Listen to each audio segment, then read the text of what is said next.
Well, as we get closer and closer, hopefully, to the first phase of Governor Sisolak's roadmap to recovery, a lot of retail shops and restaurants are preparing for what it could look like. But as Brian Hoffman shows us, the return to business won't look like what it did before the pandemic. We make sure that you're wearing gloves, make sure you have a mask, make sure you're, following all the sanitation practices that we always do, but we're stepping that up. So we're adding in, when we reopen at 50% with social distancing, with PPE, those are the 3 bullet points that we know. We're just going to take some extra precautions, the staff wearing masks, which they already do now. There's a lot of things we've already put into play with the curbside and the to-go, and we're just going to keep that going into once they let us have a certain percentage of our restaurant open.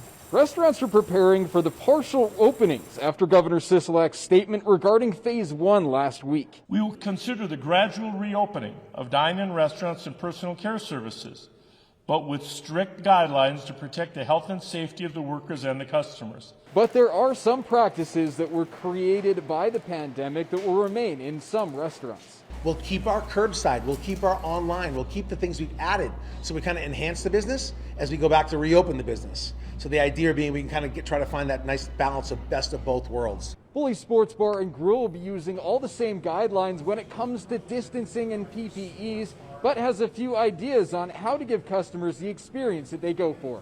We talked about doing some big games, replays of some amazing Super Bowls and things, and letting the public know. We've also kind of tried to maybe dabble a little bit in sports movie nights where they could come out and watch their favorite sports movie. Covering the story, Brian Hoffman, 2 News.